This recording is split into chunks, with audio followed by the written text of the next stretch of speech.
자, 우리 같이 기도 제목을 한번 따라 하시겠습니다. 일상생활 속에서 주시는 즐거움과 영원한 기쁨을 분별하는 지혜를 주소서. 아멘. 하나님께서는 우리에게 일상생활 속에서 즐거움을 주셨어요. 이거를 발견해야 우리가 행복해질 수 있어요. 또한 하나님은 영원한 기쁨을 우리에게 또한 허락하셨어요. 그것을 발견하는 것이 인생의 영원한 행복이에요. 그래서 오늘 본문은 재물에 대한 하나님의 지혜를 올바로 깨달을 때 우리의 일상생활의 즐거움을 알게 되고 또 영원한 기쁨에 대한 소망을 갖게 된다는 것을 교훈하고 있어요. 여러분, 재물은 우리 인생에 많은 유익을 줍니다. 그러나 재물을 사랑할 때 큰 문제가 생깁니다. 인생 전체가 허무하게 돼요. 참 이상하죠? 돈은 우리에게 많은 유익을 주는데 인생을 진정으로 행복하게 만들지 못한다는 거예요. 그것이 솔로몬 왕이 모든 것을 누렸고 모든 지혜를 가졌던 솔로몬 왕이 경험하고 깨달은 지혜예요. 왜 그럴까요? 우리는 돈을 사랑하게 될 때 우리는 욕망의 늪에 빠지게 돼요. 만족이 아니라 욕망의 늪에 빠져서 오히려 불만족, 불안에 시달리게 되어 있다는 거죠. 이거를 깨닫지 못하고 단순히 돈이 주는 유익, 돈이 주는 즐거움에 빠지면 우리는 잘못된 길로 갈 수 있다는 거죠. 자, 10절을 보겠습니다. 은을 사랑하는 자는 은으로 만족하지 못하고 풍요를 사랑하는 자는 소득으로 만족하지 아니하나니 이것도 헛되도다라고 말하고 있어요. 은이나 풍요나 다 재물을 의미하고 돈을 의미하죠. 이것은 우리에게 진정한 만족을 주지 못한다는 거죠. 유익은 주는데 만족을 주지 못한다는 거예요. 그러면 참된 지혜는 뭐냐? 무엇을 사랑해야 되는지를 아는 것이다. 무엇을 사랑해야 되는가? 사랑의 대상이 잘못되면 인생은 불행해집니다. 비참해집니다. 반대로 사랑의 대상이 올바르면 비참했던 인생이 행복해져요. 상처받던 영혼이 치유되죠. 사랑의 대상을 잘 만나면 그렇게 되는 거예요. 그래서 재물을 사랑하는 것과 재물을 주신 하나님을 사랑하는 것과는 결과가 완전히 다른 거예요. 여러분, 사랑하되 인간은 사랑하는 마음이 있어요. 사랑하고자 하는 욕구가 있어요. 그 사랑하는 욕구가 채워질 때 만족이 있고 행복이 있거든요. 여러분, 재물을 사랑하지 마시고 재물을 주시는 하나님을 사랑하시기를 바라요. 재물은 사랑하는 것이 아니라 잘 관리하고 잘 사용하는 거예요. 거기에 유익이 있고 거기에 기쁨이 있어요. 사랑해야 될 대상은 재물을 주시는 하나님이세요. 이걸 끊임없이 우리는 기억해야 돼요. 망각하기 때문에 사실은 문제가 생기는 거거든요.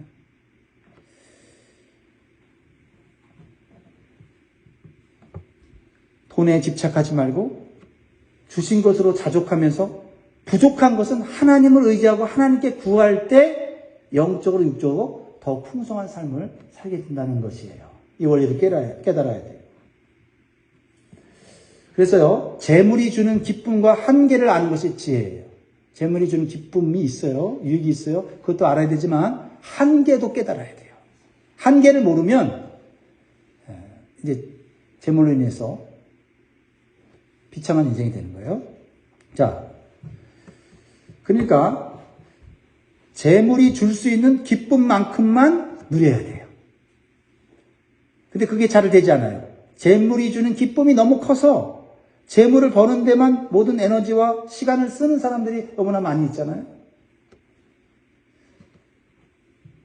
그래서 우리는 재물로만 인생의 만족을 누리지 못할 때에도 재물로 그 만족을 채우려고 하다 보면은 결국은 욕망의 늪에 빠지게 되고 더 불만족과 불안만이 가득한 인생을 살게 되는 것을 보게 돼요. 자, 그래서 11절 보세요. 재물이 주는 즐거움도 있지만 한계가 있다는 것을 보여주죠. 11절. 재산이 많아지면 먹는 자들도 많아지나니 그 소유주들은 눈으로 보는 것 외에 무엇이 유익하냐. 여러분, 재산이 많아지면요, 그 재산을 관리하는 데 드는 비용, 인건비, 또 재산을 관리하면서 생기는 여러 가지 문제들, 처리해야 될 문제들. 그래서 재산이 많아지는 것에 대한 기쁨과 자부심과 어깨가 막 하늘같이 올라가기도 하지만은 그 재물을 관리하려고 하면은 누군가에게 맡겨야 되고, 맡기면 그 사람한테 먹여줘야 되고, 입혀줘야 되고, 그 사람의 필요를 채워줘야 되고, 근데 그 맡긴 그 사람이 또 신뢰할 만한 사람이냐 아니냐에 따라서 때로 그 사람들 때문에 인생이 고달파지고, 돈은 많은데 사람에게 고통받는 그런 사람들이 얼마나 많이 있습니까? 큰 돈 벌려다가 동업하고, 그러다가 배신당하고, 그래서 돈이 주는 기쁨보다 돈으로 인해 고통받는 사람들이 얼마나 많이 있느냐는 거죠. 이게 돈이 주는 기쁨과 한계라는 거예요. 그거를 잘 구별해서 그 균형을 잘 잡아야 되는 거예요. 그러니까 재산이 많아지면 소유주의 즐거움은 뭐냐면 자신은 다 누리지는 못하고 눈으로 보는 것 외에는 즐거움이 없다는 거예요. 예를 들어 재산이 많다고 해서 하루에 좋은 음식을 10번 이상씩 먹을 수 있어요? 좋은 음식을 살 수도 있고 좋은 음식을 만드는 공장도 가질 수 있어요. 그러나 먹는 것, 내가 누리고 즐기는 데는 한계가 있는 거예요. 언제가 제일 행복하냐면 처음 배고플 때 먹는 음식이 제일 행복해요. 그래서 좋은 음식이 많이 있다고 해도 자꾸 먹다 보면요, 그 음식의 맛이 떨어집니다. 그 효용의 가치가 떨어지는 거예요. 그리고 나중엔 아무리 좋은 음식이라고 해도 왜 좋은 음식인데 안 먹냐고, 네 돈으로 산 돈인데 왜 안 먹냐고 하고 숟가락을 한 번 퍼서 입에다 주면요, 나중엔요 구역질이 나요. 못 먹어요. 그때부터는 좋은 음식 보기만 하는 재미밖에 없는 거예요. 이게 재물이 주는 기쁨과 한계죠. 근데 그 재물로 인해서 만족을 누리려고 하니, 이게 재물로 인해서 행복을 누리려고 하니 그게 되냐고요. 안 되는 걸 되는 거예요. 되게 하려고 하는 거예요. 또한 과도한 재산은 잠의 즐거움을 빼앗게 만든다고 말하고 있어요. 12절에 노동자는 먹는 것이 많든지 적든지 잠을 달게 자거니와 부자는 그 부유함 때문에 자지 못하느니라. 그렇죠? 노동자는 자기가 일한 만큼 벌어서 하루 종일 일했으니 얼마나 몸이, 육신이 피곤해요. 그러니까 단잠을 자는 거예요. 부자는 그 재산의 부유함 때문에 밤새 누가 훔쳐갈까? 그렇죠? 그리고 이거 내일 이거 어떻게 이것을 더 관리하고 불리지 하는 생각에 잠을 못 자고, 오늘날 같으면 주식이 오르락 내리락 하면 말이죠, 밤새 스마트폰 보면서 주식 올라가는 거 보면서 잠도 못 자고 앉아있단 말이죠. 돈이 많으니까 잠을 자지 못한다는 거죠. 그래서 재물이 자랑거리는데도 인생에 무거운 짐이 되어버리는 사람들이 많다. 그거를 솔로몬이 얘기하고 있죠. 또한 재물을 많이 가지려고 집착하는 그것이 오히려 자신에게 해가 될 수 있다. 재물이 유익이 있다고 제가 처음에 얘기했는데, 재물을 사랑하게 되고 재물을 잘못 관리하게 되면 재물은 해가 될 수 있다라고 얘기하죠.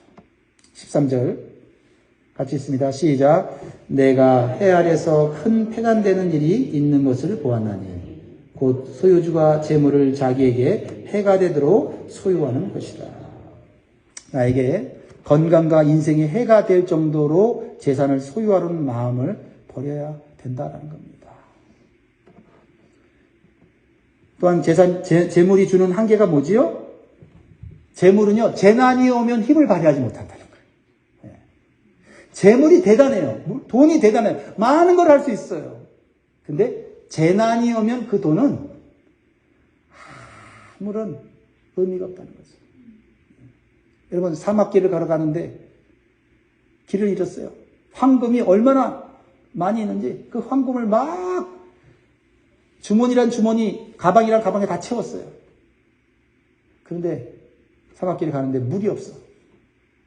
물이 없으니 들고 가는 황금이 얼마나 귀찮고 얼마나 피곤한지 몰라요. 과도한 재물은 우리의 인생을, 우리의 건강을, 우리의 삶을 지치게 만드는 거예요. 그러니까 하나님이 정해주신 나에게 허락하신 그 재물 안에서는 굉장히 유익하고 즐겁고 행복하게 재물을 사용하시는데 그거를 그 기준과 그 균형을 못 잡는 거죠. 자, 14절 보겠습니다. 그 재물이 재난을 당할 때 없어지나니 비록 아들은 낳았으나 그 손에 아무것도 없느니라. 환난 앞에서 재물은 의미가 없어요. 환난 앞에서 우리를 살게 하시는 분은 생명을 주시는 하나님인 거예요. 재물의 한계를 깨달을 때 재물을 의지하지 않고 재물을 사랑하지 않고 그 재물의 부족함을 통해서 우리는 하나님을 우리 안에 채우려고 하는 영적인 욕구가 생겨야 돼요. 할렐루야. 그게 복이에요. 재물은요, 또한 죽으면 소용이 없어요. 재물은 내가 살아있는 동안만 사용할 수 있는 거예요. 이게 중요해요. 재물은 내가 살아있는 동안만 사용하는 거예요. 15절 보면 그가 모태에서 벌거벗고 나왔은즉 그가 나온 대로 돌아가고 수고하여 얻은 것을 아무것도 자기 손에 가지고 가지 못하리니. 재물 가진 거 가지고 내가 이 땅 가운데서 먹고 싶은 거, 입고 싶은 거 다 할 수 있어요. 사실 다 하진 못하지만 그래도 많은 걸 할 수 있어요. 그러나 쌓아놓은 것 결코 내가 가져가지 못해요. 오히려 쌓아놓은 것이 잘 사용하지 않는 것이 불행의 씨앗이 돼요. 누구에게요? 나에게뿐만 아니라 자녀들에게도 불행의 씨앗이 되죠. 그래도 쌓아놓으려고 하는 것은 쌓아놓아야 안심이 되고 내 미래가 보장된다고 생각하는 거죠. 아니요. 참된 만족과 미래의 보장은 재물이 주는 게 아니라 하나님이 주시는 거예요.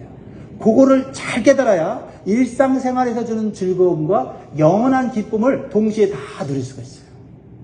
16절 이것도 큰 불행이라 어떻게 왔든지 그대로 가리니 바람을 잡는 수고가 그에게 무엇이 유익하랴. 사실 재산 쌓느라고 엄청난 수고를 합니다.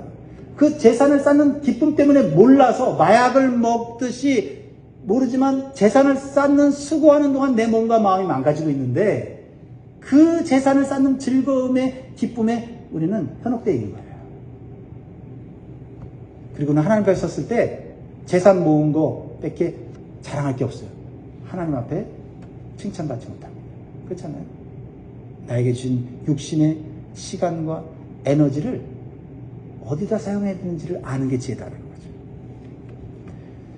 재물은 하나님이 주신 삶의 목적과 사명을 이루는 데 사용하는 도구로서 사용되어졌을 때 의미가 있는 것이지 이 재물로 만족을 누리거나 이 재물로 영화를 누리려고 하고 행복을 누리려고 할 때는 이 재물은 우리에게 해가 된다라는 거죠. 그래서 내게 주신 재물을 즐겁게 사용하면서 나만을 위해 사용하지 않고 나누고 베풀 때 그 재물은 하늘과 연결된다. 그러니까 우리의 재물이 해가 되고 해가 될 정도로 우리는 그 재물을 사랑해서는 안 돼요. 그 재물이 오히려 하늘과 연결되는 삶을 살도록 힘써야 된다. 예수님이 그렇게 말씀하셨죠. 그래서 하늘에 보화를 쌓아라 이렇게 말씀하셨죠. 그래서 내가 살았을 때 이 재물을 가지고 나누고 베풀 때 하늘에 보화가 쌓인다고 주님이 말씀하시죠. 마태복음 6장 20절에 오직 너희를 위하여 보물을 하늘에 쌓아두라. 거기는 좀이나 동록이 해하지 못하며 도둑이 구멍을 뚫지도 못하고 도둑질도 못하느니라. 그것이 재물을 가지고 이 땅에 살면서 영원한 삶을 준비하는 지혜로운 삶이 될 줄 믿습니다. 또한 나만을 위한 재물이 인생 전체를 행복하게 만들지 못하는 것을 우리는 깨달아야 돼요. 많은 사람들은요, 재물만으로 행복과 만족을 누리려고 해요.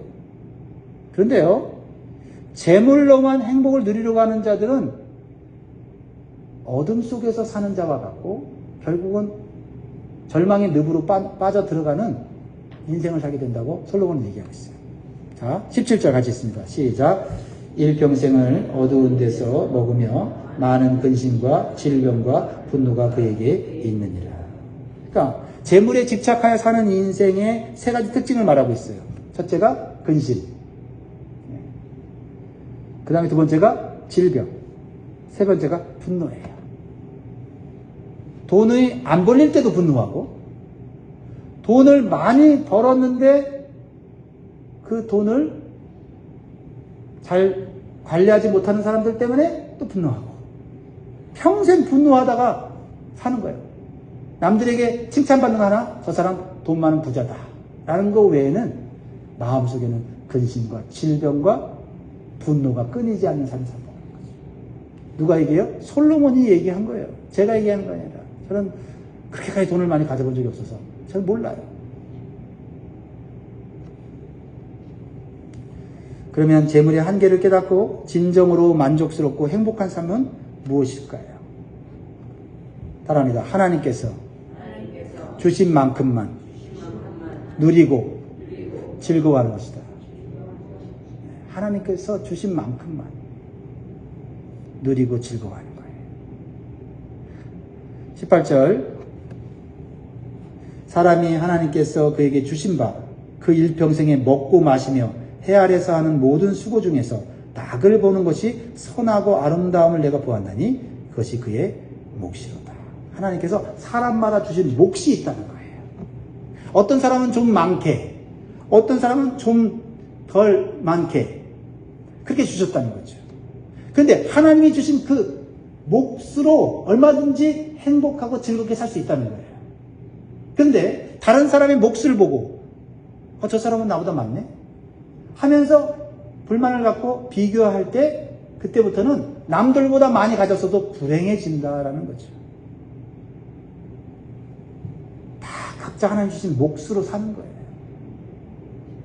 이거를 잘 받아들여야 돼요. 하나님이 나에게 주신 몫만큼만 사용하고 누릴 때 그것이 가장 선하고 아름답고 행복한 삶이라는 거예요.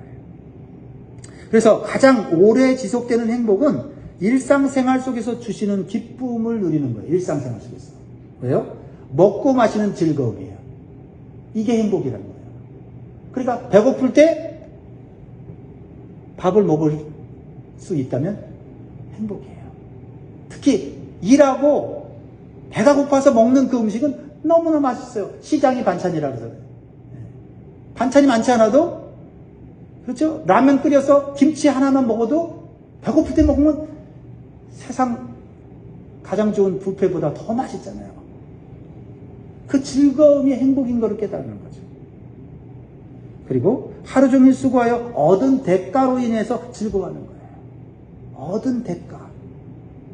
나는 똑같이 1시간 일했는데 왜 저 사람은 저렇게 많이 받고 나는 이렇게 적게 받는, 이렇게 비교하면서 계속 일하면 일하는 것 때문에 몸 상해, 마음 상해, 인생이 즐겁지 않아요.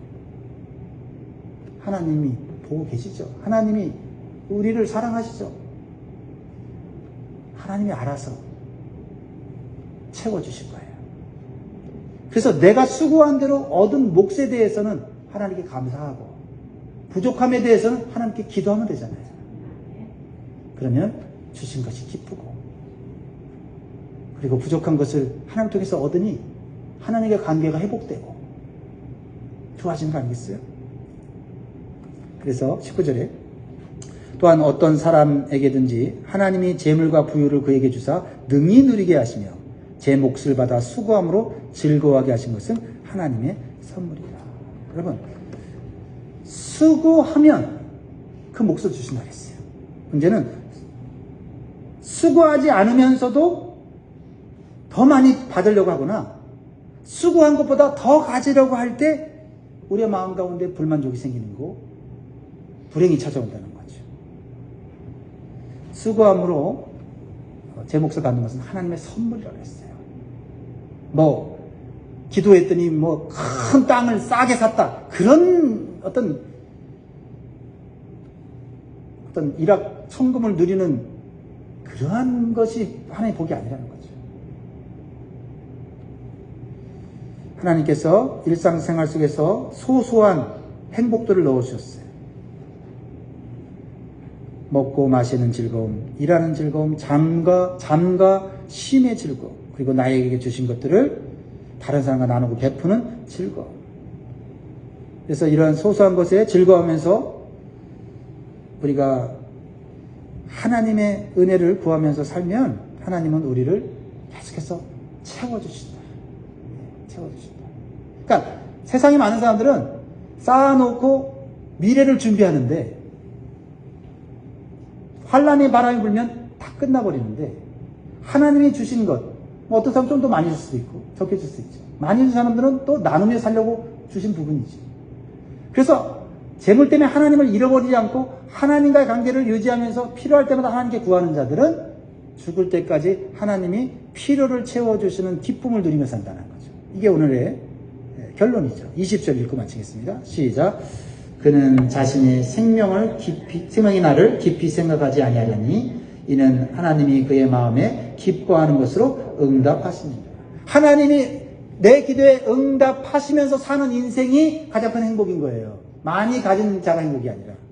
생명의 날을 깊이 생각하지 않는다는 무슨 말이에요? 하나님이 없는 사람들은 내 생명 지켜야 되잖아요.